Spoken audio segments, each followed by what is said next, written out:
Hi mayam kama main tawnari ge nungainari bo kuire ko video hapkidabasu maramdi aise hakchanga mudre bako aduga phabudi phare bako phada loirakpada amuka ichanupagi exam gi thaba khara sum chillaba aduna kuire video se hapkidaba mayam ado adidamaka mayam ngakpiu aise habidi series ama sum samjaramane bako makeup ki free the makeup tambi waina series ama samjaramado adu I series se manung naslakpadagi ko video se sum hapangam gidre aduga angangi su exam oibagi ko hꯧꯖꯤꯛ ꯁꯨ ꯃꯌꯥꯝ ꯑꯦꯛꯖꯥꯝꯁꯦ ꯂꯣꯏꯗ꯭ꯔꯤꯕꯀꯣ ꯑꯗꯨꯅ March ꯊꯥꯁꯦ ꯈꯖꯤꯛꯇꯪꯗꯤ ꯑꯩꯈꯣꯏꯒꯤ video ꯍꯥꯞꯄꯁꯦ ꯀꯟꯁꯤꯁꯇꯦꯟꯠ ꯑꯣꯏꯅ ꯍꯥꯞꯄ ꯉꯝꯒꯗꯕ ꯃꯥꯟꯗꯦ ꯃꯌꯥꯝ ꯑꯗꯨ ꯑꯣꯏꯔꯒꯁꯨ ꯑꯩ ꯁꯣꯏꯗꯅꯃꯛ ꯍꯣꯠꯅꯖꯒꯦꯕꯀꯣ ꯍꯥꯞꯄ ꯉꯝꯅꯕ ꯍꯥꯏꯗꯨꯅ ꯑꯗꯨꯗꯤ ꯃꯌꯥꯝ ꯉꯁꯤꯒꯤ ꯚꯤꯗꯤꯑꯣꯁꯦ ꯍꯧꯔꯁꯤ ꯉꯁꯤꯒꯤ ꯚꯤꯗꯤꯑꯣꯁꯤꯗ ꯑꯩꯈꯣꯏꯅ ꯈꯪꯗꯣꯏꯁꯦ ꯕ꯭ꯔꯁꯦꯁꯀꯤ ꯃꯇꯥꯡꯗꯀꯣ ꯑꯩꯒꯤ ꯃꯃꯥꯡꯒꯤ ꯁꯨꯝ ꯚꯤꯗꯤꯑꯣꯁꯤꯡꯗꯁꯨ ꯁꯨꯝ ꯍꯥꯏꯕꯤꯔꯛꯑꯦꯕꯀꯣ ꯍꯥꯏꯕꯗꯤ ꯕ꯭ꯔꯁꯀꯤ ꯃꯇꯥꯡꯗ ꯁꯦꯝꯕꯤꯔꯛꯎ ꯄ꯭ꯔꯣꯐꯦꯁꯅꯦꯜ ꯃꯦꯀꯞ ꯑꯥꯔꯇꯤꯁꯀꯨꯝꯕ ꯑꯣꯏꯕ ꯇꯥꯔꯒꯗꯤ ꯑꯩꯈꯣꯏꯒꯤ ꯃꯈꯜ ꯃꯈꯜꯒꯤ ꯕ꯭ꯔꯁꯦꯁ ꯃꯌꯥꯝ ꯊꯝꯃꯒꯁꯨ ꯀꯔꯤꯝ ꯀꯥꯏꯗꯦꯕꯀꯣ ꯃꯊꯧ ꯇꯥꯔꯛꯏꯗꯅꯀꯣ ꯑꯗꯨ ꯅꯠꯇꯕꯤꯗꯀꯣ ꯑꯩꯈꯣꯏꯅ ꯏꯁꯥꯒꯤ ꯑꯗꯨꯝ ꯀꯦꯖꯕꯀꯣ ꯌꯥꯝꯅꯁꯨ ꯊꯝꯕꯁꯦ ꯄꯥꯝꯗꯕ ꯕ꯭ꯔꯁꯁꯦ ꯁꯨꯝ ꯈꯔ ꯁꯨꯝ ꯂꯤꯛꯅ ꯇꯧꯅ ꯁꯨꯝ ꯀꯣ ꯁꯤꯖꯤꯟꯅꯗꯕ ꯌꯥꯗ꯭ꯔꯕꯗꯣ ꯑꯗꯨꯇꯪ ꯂꯧꯅꯤꯡꯕ ꯍꯥꯏꯇꯥꯔꯦ ꯃꯌꯥꯝ ꯑꯥꯏ ꯍꯣꯞ ꯃꯌꯥꯝ ꯀ꯭ꯂꯤꯌꯔ ꯑꯣꯏꯕꯤꯔꯝꯃꯅꯤ ꯑꯩꯅ ꯍꯥꯏꯅꯤꯡꯉꯤꯁꯦꯀꯣ ꯑꯗꯨꯒꯤꯗꯣ ꯍꯥꯏꯗꯤ ꯑꯩꯈꯣꯏꯒꯤ ꯃꯦꯀꯞꯇ ꯆꯪꯗꯕ ꯌꯥꯗ꯭ꯔꯕ ꯑꯗꯨꯒꯨꯝꯕꯀꯣ ꯕ꯭ꯔꯁꯁꯤꯡꯗꯣ ꯃꯌꯥꯝ ꯎꯠꯆꯔꯛꯀꯦꯕꯀꯣ ꯀꯔꯝ ꯀꯔꯝꯕ ꯕ꯭ꯔꯁ ꯑꯣꯏꯗꯣꯏꯅꯣ ꯍꯥꯏꯕꯗꯣ ꯑꯍꯥꯟꯕꯗ ꯌꯦꯡꯉꯣ ꯃꯌꯥꯝ ꯃꯦꯀꯞꯀꯤ ꯑꯍꯥꯟꯕ ꯁ꯭ꯇꯦꯞꯁꯦ ꯑꯩꯈꯣꯏꯒꯤ ꯁꯤ ꯇꯤ ꯑꯦꯝ ꯇꯧꯕꯀꯣ ꯑꯩꯈꯣꯏꯒꯤ ꯀ꯭ꯂꯦꯟꯖꯤꯡ ꯇꯣꯅꯤꯡ ꯃꯣꯏꯁꯆꯔꯥꯏꯖꯤꯡ ꯁꯤꯒꯤꯁꯤꯗꯤ ꯕ꯭ꯔꯁꯀꯤ ꯃꯊꯧ ꯇꯥꯗꯦꯕ ꯈꯨꯠꯁꯤꯅ ꯈ꯭ꯋꯥꯏꯗꯒꯤ ꯕꯦꯁꯅꯤ ꯍꯥꯏꯇꯥꯔꯦ ꯈꯨꯠꯁꯦ ꯐꯖꯅ ꯍꯦꯟ ꯋꯥꯁ ꯇꯧꯕꯤꯔꯣ ꯑꯗꯨꯒ ꯁꯨꯝ ꯃꯣꯏꯁꯆꯔꯥꯏꯖꯔ ꯇꯩꯕ ꯈꯣꯠꯄ ꯑꯃ ꯂꯣꯏ ꯇꯩꯔꯅꯤꯀꯣ ꯑꯗꯨꯒꯤ ꯃꯇꯨꯡꯗ ꯄ꯭ꯔꯥꯏꯃꯔ ꯀꯣ ꯄ꯭ꯔꯥꯏꯃꯔꯁꯤꯁꯨ ꯃꯌꯥꯝ ꯑꯩꯈꯣꯏꯒꯤ ꯁꯨꯝ ꯚꯤꯗꯤꯑꯣꯗ ꯈꯪꯗꯦ ꯑꯃ ꯁꯨꯝ ꯎꯔꯝꯒꯅꯦꯕꯀꯣ ꯑꯩꯈꯣꯏꯅ ꯄ꯭ꯔꯥꯏꯃꯔꯁꯦ ꯕ꯭ꯔꯁꯅ ꯇꯩꯕ ꯈꯣꯠꯄꯀꯣ ꯁꯤꯒꯤꯁꯦ ꯃꯌꯥꯝ ꯀꯔꯝꯕ ꯃꯤꯅ ꯁꯤꯖꯤꯟꯅꯅꯤ ꯍꯥꯏꯕꯗꯤ ꯃꯦꯀꯞ ꯑꯥꯔꯇꯤꯁꯀꯨꯝꯕ ꯈꯨꯠꯅ ꯇꯩꯕꯗ ꯀꯝꯐꯔꯇꯦꯕꯜ ꯑꯣꯏꯗꯕ ꯇꯥꯔꯒꯗꯤ ꯑꯩꯈꯣꯏꯒꯤ ꯄ꯭ꯔꯥꯏꯃꯔ ꯇꯩꯕꯒꯤꯗꯃꯛꯇꯁꯨ ꯕ꯭ꯔꯁ ꯁꯤꯖꯤꯟꯅꯩꯌꯦꯕꯀꯣ ꯑꯗꯨ ꯖꯨꯋꯦꯜ ꯐꯥꯏꯕꯔ ꯕ꯭ꯔꯁ ꯀꯧꯋꯦꯕ ꯑꯩꯒꯤ ꯑꯣꯏꯅꯗꯤꯀꯣ ꯑꯩꯈꯣꯏꯒꯤ ꯑꯗꯨꯒꯤ ꯕ꯭ꯔꯁꯇꯣ ꯃꯊꯧ ꯇꯥꯗꯕ꯭ꯔꯥ ꯍꯥꯏꯅ ꯈꯟꯖꯩꯀꯣ ꯑꯗꯣ ꯍꯣꯏ ꯀꯩꯒꯨꯝꯕ ꯑꯗꯨꯝꯅ ꯄꯥꯝꯕ ꯇꯥꯔꯒꯗꯤ ꯈꯨꯠꯅ ꯁꯤꯖꯤꯟꯅꯅꯤꯡꯗꯕ ꯕ꯭ꯔꯁꯀꯨꯝꯕ ꯑꯗꯨꯝ ꯊꯝꯅꯤꯡꯕ ꯇꯥꯔꯒꯗꯤ ꯃꯌꯥꯝ ꯑꯗꯨꯗꯣ ꯂꯧꯕ ꯌꯥꯒꯅꯤ ꯃꯌꯥꯝ ꯗꯦꯁꯀ꯭ꯔꯤꯞꯁꯟ ꯕꯣꯛꯁꯇꯀꯣ ꯆꯦꯛ ꯇꯧꯕꯤꯌꯣꯕ ꯑꯩ ꯄ꯭ꯔꯣꯗꯛꯠꯁꯦ ꯂꯣꯏꯅ ꯍꯥꯏꯕꯗꯤ ꯇꯦꯛ ꯇꯧꯖꯔꯛꯀꯦꯕꯀꯣ ꯀꯔꯝꯕ ꯐꯕ ꯈꯣꯠꯄ ꯑꯃ ꯑꯗꯨꯝ ꯑꯩꯅ ꯁꯤꯖꯤꯟꯅꯕꯗꯀꯣ ꯑꯗꯨꯒꯤ ꯃꯇꯨꯡꯗ ꯃꯌꯥꯝ ꯀꯂꯔ ꯀꯔꯦꯛꯇꯤꯡ ꯀꯩꯀꯥ ꯇꯧꯕꯒꯤꯗꯃꯛꯇꯁꯨꯀꯣ ꯑꯩꯈꯣꯏꯅ ꯕ꯭ꯔꯁꯁꯦ ꯃꯊꯧ ꯇꯥꯕ꯭ꯔꯥꯀꯣ ꯌꯦꯡꯉꯣ ꯃꯌꯥꯝ ꯀꯂꯔ ꯀꯔꯦꯛꯇꯤꯡ ꯇꯧꯕ ꯈꯣꯠꯄꯒꯤꯁꯨꯀꯣ ꯑꯩꯈꯣꯏꯅ ꯕ꯭ꯔꯁꯁꯦ ꯃꯊꯧ ꯇꯥꯗꯦꯕꯀꯣ ꯑꯩꯒꯤ ꯑꯣꯏꯅꯗꯤꯀꯣ ꯈꯨꯠꯅ ꯁꯨꯝ ꯈꯨꯠꯅ ꯇꯩꯔꯒ ꯈꯨꯠꯅ ꯁꯨꯝ ꯕ꯭ꯂꯦꯟ ꯇꯧꯕ ꯌꯥꯏ ꯍꯣꯏ ꯀꯩꯒꯨꯝꯕ ꯑꯗꯨꯝꯅ ꯊꯝꯅꯤꯡꯕ ꯇꯥꯔꯒꯗꯤ ꯑꯦꯛꯁꯇ꯭ꯔꯥ ꯊꯝꯅꯤꯡꯕ ꯇꯥꯔꯒꯗꯤ ꯑꯩ ꯎꯠꯆꯔꯛꯀꯦꯕꯀꯣ ꯈꯔ ꯁꯨꯃꯥꯏ ꯑꯁꯤꯒꯨꯝꯕꯁꯦ ꯐ꯭ꯂꯦꯠ ꯑꯣꯏꯕ ꯕ꯭ꯔꯁꯁꯦ ꯁꯤꯒꯤꯁꯦ ꯊꯝꯕ ꯌꯥꯒꯅꯤ ꯃꯌꯥꯝ ꯐ꯭ꯂꯦꯠ ꯑꯣꯏꯕ ꯍꯥꯏꯕꯗꯤ ꯃꯥꯒꯤ ꯀꯩꯅꯣꯁꯦ ꯁꯨꯃꯥꯏꯅ ꯅꯞꯁꯜꯂꯒ ꯀꯟꯒꯅꯤꯕꯀꯣ ꯃꯥꯒꯤ ꯀꯩꯅꯣꯁꯦ ꯁꯨꯃꯥꯏꯅ ꯐ꯭ꯂꯦꯠ ꯑꯣꯏꯒꯅꯤ ꯁꯤꯁꯤꯅ ꯑꯩꯈꯣꯏꯅ ꯀꯟꯁꯤꯂꯔ ꯁꯨꯃꯥꯏꯅ ꯇꯩꯕ ꯌꯥꯏ ꯑꯗꯨꯒ ꯕ꯭ꯂꯦꯟ ꯇꯧꯕꯗꯤ ꯌꯥꯔꯣꯏꯀꯣ ꯕ꯭ꯂꯦꯟ ꯇꯧꯕꯒꯤꯗꯃꯛꯇꯁꯨ ꯑꯩꯈꯣꯏꯒꯤ ꯁꯨꯝ ꯑꯁꯤꯒꯨꯝꯕꯀꯣ ꯁꯤꯒꯨꯝꯕ ꯕ꯭ꯔꯁꯁꯦ ꯁꯨꯃꯥꯏꯅ ꯁꯤꯁꯤꯅ ꯁꯨꯝ ꯕ꯭ꯂꯦꯟ ꯇꯧꯕ ꯌꯥꯏ ꯑꯩꯅ ꯃꯃꯥꯡꯁꯨ ꯄꯟꯖꯈ꯭ꯔꯦꯀꯣ ꯈꯨꯠꯅ ꯁꯨꯝ ꯕ꯭ꯂꯦꯟ ꯇꯧꯕ ꯌꯥꯏ ꯀꯩꯝ ꯀꯥꯏꯗꯦ ꯑꯗꯣ ꯕ꯭ꯌꯨꯇꯤ ꯕ꯭ꯂꯦꯟꯗꯔꯅꯁꯨ ꯕ꯭ꯂꯦꯟ ꯇꯧꯕ ꯌꯥꯏ ꯀꯔꯤ ꯃꯦꯟꯕ ꯈꯣꯠꯄ ꯑꯃ ꯑꯣꯏꯔꯒꯗꯤ ꯕ꯭ꯔꯁꯀ ꯃꯥꯒ ꯀꯝꯄꯦꯌꯔ ꯇꯧꯔꯨꯕ ꯃꯇꯝꯗ ꯄ꯭ꯔꯣꯗꯛꯠ ꯑꯦꯕꯖꯣꯔꯕ ꯇꯧꯕꯁꯦꯀꯣ ꯑꯩꯈꯣꯏꯒꯤ ꯕ꯭ꯌꯨꯇꯤ ꯕ꯭ꯂꯦꯟꯗꯔꯅ ꯍꯦꯟꯅ ꯍꯦꯜꯂꯦꯕꯀꯣ ꯑꯗꯨꯅ ꯕ꯭ꯔꯁꯁꯤꯅ ꯍꯦꯟꯅ ꯀꯚꯔꯦꯖꯁꯦ ꯄꯤꯕ ꯍꯦꯟꯒꯅꯦꯕꯀꯣ ꯑꯥꯏ ꯍꯣꯞ ꯃꯌꯥꯝ ꯀ꯭ꯂꯤꯌꯔ ꯑꯣꯏꯕꯤꯔꯝꯃꯅꯤ ꯑꯗꯨ ꯂꯩꯇꯕ ꯑꯣꯏꯔꯒꯗꯤ ꯗꯥꯛ ꯃꯦꯟꯕꯒꯤ ꯁ꯭ꯇꯦꯞꯁꯦ ꯁ꯭ꯀꯤꯞ ꯇꯧꯗꯣꯏꯅꯦꯕꯀꯣ ꯀꯂꯔ ꯀꯔꯦꯛꯇꯤꯡꯁꯦ ꯁꯤꯒꯤꯁꯦ ꯁ꯭ꯀꯤꯞ ꯇꯧꯗꯣꯏꯅꯤ ꯗꯥꯏꯔꯦꯛ ꯑꯩꯈꯣꯏꯅ ꯐꯥꯎꯟꯗꯦꯁꯟ ꯊꯥꯗꯣꯏꯅꯦꯕꯀꯣ ꯐꯥꯎꯟꯗꯦꯁꯟ ꯊꯥꯅꯕꯒꯤꯗꯃꯛꯇ ꯐꯥꯎꯟꯗꯦꯁꯟ ꯕ꯭ꯂꯦꯟ ꯇꯧꯕꯒꯤꯗꯃꯛꯇꯁꯨ ꯃꯌꯥꯝ ꯕ꯭ꯔꯁꯁꯦ ꯑꯩꯈꯣꯏꯒꯤ ꯃꯈꯜ ꯑꯍꯨꯝ ꯃꯔꯤ ꯊꯣꯛꯅ ꯁꯨꯝ ꯂꯥꯛꯏꯑꯕꯀꯣ ꯑꯃꯅ ꯑꯩꯈꯣꯏꯒꯤ ꯀꯕꯨꯀꯤ ꯕ꯭ꯔꯁ ꯍꯥꯏꯅ ꯂꯥꯛꯑꯦ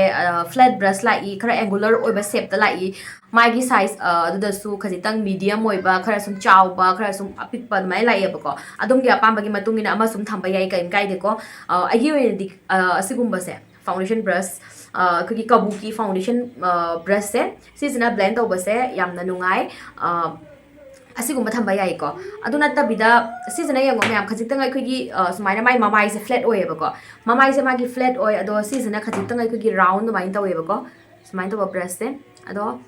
ꯑꯗꯣꯝꯅ ꯑꯄꯥꯝꯕ ꯑꯃ ꯁꯨꯝ ꯊꯝꯕ ꯌꯥꯏ ꯑꯅꯤꯁꯤꯒꯤ ꯃꯔꯛꯇ ꯑꯃ ꯍꯦꯛꯇꯀꯣ ꯌꯥꯝ ꯕ꯭ꯌꯨꯇꯤ ꯕ꯭ꯂꯦꯟꯗꯔ ꯑꯃꯗꯤ ꯁꯣꯏꯗꯅ ꯊꯝꯕꯤꯌꯣꯅ ꯍꯥꯏꯖꯅꯤꯡꯉꯤꯀꯣ ꯁꯤꯁꯤꯅ ꯑꯩꯈꯣꯏꯒꯤ ꯕ꯭ꯔꯁꯅ ꯕ꯭ꯂꯦꯟ ꯇꯧꯅ ꯂꯣꯏꯔꯕ ꯃꯇꯨꯡꯗ ꯕ꯭ꯌꯨꯇꯤ ꯕ꯭ꯂꯦꯟꯗꯔꯁꯤꯅ ꯑꯃꯨꯛꯀ ꯁꯨꯝ ꯊꯥꯕꯤꯔꯝꯕ ꯇꯥꯔꯒꯗꯤꯀꯣ ꯍꯦꯟꯅ ꯑꯃꯨꯛ ꯑꯩꯈꯣꯏꯒꯤ ꯅꯦꯆꯔꯦꯜ ꯂꯨꯛꯇꯣ ꯐꯪꯉꯦꯕꯀꯣ ꯑꯦꯛꯁꯦꯁ ꯄ꯭ꯔꯣꯗꯛꯠ ꯑꯃꯁꯤꯡꯗꯣ ꯂꯣꯏꯅꯀꯣ ꯍꯧꯖꯤꯛ ꯈꯔ ꯑꯗꯨꯝ ꯑꯐꯕꯗ ꯑꯩꯈꯣꯏꯒꯤ ꯈꯔ ꯑꯗꯨꯝ ꯑꯐꯕꯗ ꯕ꯭ꯌꯨꯇꯤ ꯕ꯭ꯂꯦꯟꯗꯔ ꯍꯥꯏꯔꯒꯗꯤ ꯃꯤꯁ ꯀ꯭ꯂꯦꯌꯔꯒꯤ PSCꯒꯤ ꯑꯗꯒꯤ ꯑꯗꯨꯝ ꯀꯣ ꯃꯌꯥꯝ ꯑꯩ ꯇꯦꯛ ꯇꯧꯖꯔꯛꯀꯦ ꯄ꯭ꯔꯣꯗꯛꯠꯁꯤꯡꯁꯦꯀꯣ ꯑꯩ ꯁꯤꯒꯤ PSCꯒꯤ ꯕ꯭ꯌꯨꯇꯤ ꯕ꯭ꯂꯦꯟꯗꯔꯁꯦ ꯃꯌꯥꯝ ꯁꯤꯁꯨ ꯂꯧꯕ ꯌꯥꯏꯀꯣ ꯁꯨꯃꯥꯏꯅ ꯃꯥꯏ ꯁꯨꯃꯥꯏꯅ ꯇꯧꯅ ꯃꯈꯨꯝ ꯄꯥꯜꯂꯒ ꯂꯥꯛꯄꯅꯦꯕꯀꯣ ꯑꯩꯁꯦ ꯑꯅꯧꯕꯅꯦ ꯑꯩꯒꯤ ꯍꯥꯟꯅꯒꯤꯗꯣ ꯃꯌꯥꯝ ꯂꯣꯏꯈꯤꯕꯒꯤ ꯑꯩꯅ ꯑꯅꯧꯕ ꯁꯤꯒꯤꯁꯦ ꯑꯣꯔꯗꯔ ꯇꯧꯕꯅꯦꯕꯀꯣ ꯁꯨꯃꯥꯏꯅ ꯇꯧꯅ ꯂꯥꯛꯀꯅꯤ ꯃꯌꯥꯝ ꯁꯤꯁꯨ ꯌꯥꯝꯅ ꯅꯨꯡꯉꯥꯏ ꯁꯤꯖꯤꯟꯅꯕ ꯃꯇꯝꯗ खरा तुम अहोंगदा पामगदी मैम जुडियो की ब्यूटी ब्लेंडर एनवाई बेगी मोरगी सुम सिनबा यागनी मार्स की ब्यूटी ब्लेंडर आई अदुम टेक तौजरकेबको हजु मैम फाउंडेशन से ब्लेंड तौना लोइरे अखोगी क्रीम गुम्बा अदुगुम्बको अदुम ब्लश कईका लिक्विड गुम्बा क्रीम गुम्बा अदुगुम्बैदमक्ते अखोने एक्स्ट्रा मुक फाउंडेशन अखोना लिक्विड ब्लश गुम्बा क्रीम गुम्बा अदुगुम्बदो ब्लेंड तौनबगीदमक्ता एक्स्ट्रा हाइबदी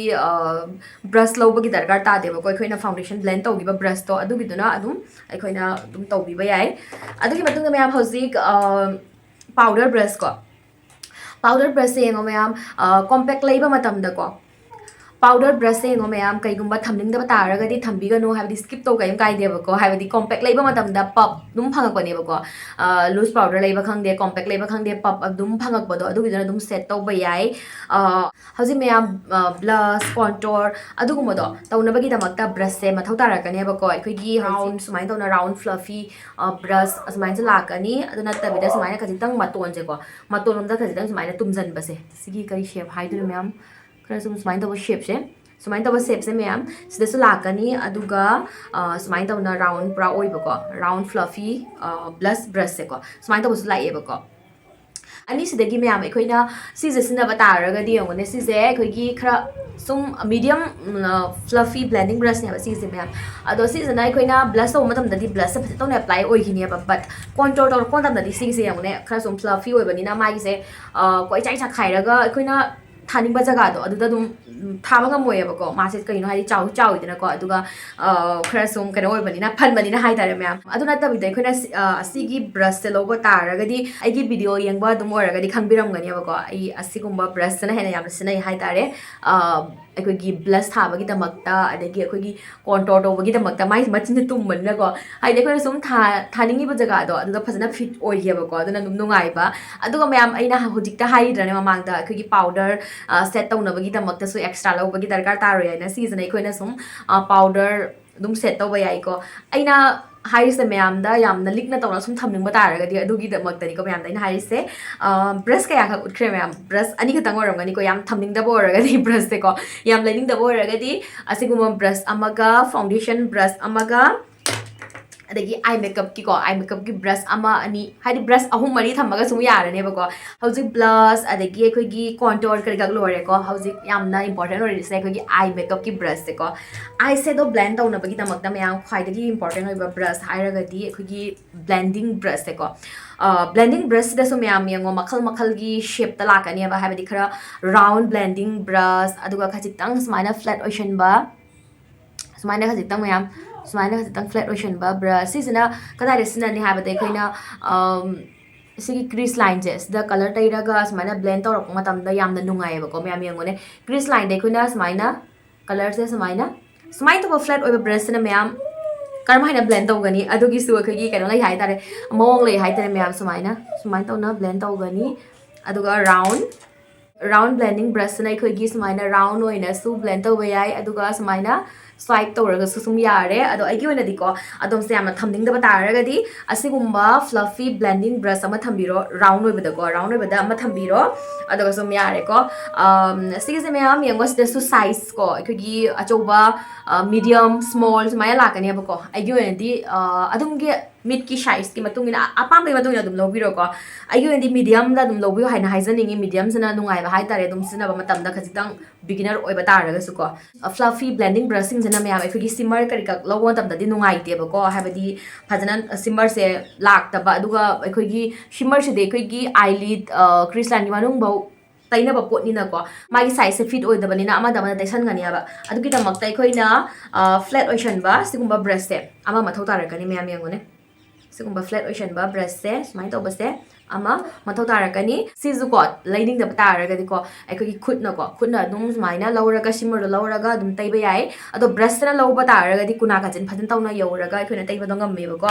आई होप मैम क्लियर होबिरमनी सो अखोगी फ्लैट ओइबा ब्रश दसु अखोगी मचा स्मॉल साइज लाकनी मीडियम बिग अदुमाइ दुम लाकनी यंगने मैम स्मॉल आइगी ओइदि को आइगी ओइना मैम हाइजनिंगे अखोगी खजिन अपिकपदो अदुगिदो दुम लौबियोना हाइजनिंगी अदुगिदो अखोगी सिगा इनर कॉर्नर दा हाइलाइट तौरको मतम अदगी स्वाइ ब्राउन गुम्बा कईगुम्बा हाइलाइट तौब खोटपदा मतंग ओइरकनेबको अदो मैम होजिक nose contour gumba adegi akhoi highlighter kai kak tei bakhot pa matam da ko highlighting se de akhoi mai da swai da sum highlight to bodo adu gi da akhoi khut na am nungai bane ba ko finger gi mateng na adu natraga su asigumba blending brush se seasonal akhoi naton se contour to wa yai ado highlighter se sum tei ba yai ko adu me hausi lore ko brush me ado yamna lening da bor ga me am da ina haizagre asigumba foundation gi brush amaga seasonal powder contour blush lo yare ko ado seasonal akhoi eyeshadow nose contour highlighting kai ka tawba sum yare ko mayam aduna makeup tawna bagi damakta brush mayam mathau ta de ba ko yamna likna thamning ba tare di sigi ahum se da sum laura ga ko akhoi na makeup se hauba yai kaim kai de ko ado brush ki di mayam makhal mayam lai ba ko contour tawna bagi damakta so akhoi gi asigumba khajitang angular oiba shape ta makal da lakani ba akhoi blending brush da su smaina angular oiba blending brush sigum se myam khajitang paitha ba blending brush ka se fluffy oiba si su akhoi gi swai da blend taw tam da yam nungai nose contour taw ba matam ama yam nungai ba ko aduga sida smaina round oiba da khara fluffy oiba da su lakani aduga set ta sum yar ko matam da sigumba brush phanga biram bagadi kaino khangdaba taragadi sigi se akhoi fan brush ko eba ko akhoi gi highlighting kai ka tawna bagi damakta ni sigi brush se ko I hope mayam clear oibiramani aina hojik sum ucha ki ba brush sing se ko akhoi gi makhal ko hojik leiba nate ko aina adum han dagi sum season ra ba brush set se yamna nungai mayam aina Amazon dagi logi bani ado hojik ki ora disi se out of stock oi gare ba ko adum aina sum thira ko phayana khanba brush singo adum ai tag tawjurake so dana maki check tawbiu aduga adum yamna leining da batara di khara sum hadi single khara adum ai mayam tag tawjurake aduga sigi brush set ki matang da video yawa lei bane ba ko si set se kamai tawge phabara phatabara check tawbiu adu da ina sum magi sina pham ko hai gi bane ba ko karam brush na kari da sina ni ha ba do yaw bani mayam check tawbiu adu gi do I hope mayam ngasi gi video se mayam da so den maki kana biram gane na khanjai any question leiba ko doubt leiba inquiry kai kak leiba sum video comment da sum ibiram mayam so den maki reply tawjarake ado ngasi gi matang asida video sum lotion jarage mathang gi video da mo unarase mayam mathang karam kanda sem do no khangde video se bat se adum lep ta na hapangam na bahot na jage mayam sidi mayam matang asida sum lotion jarage bye bye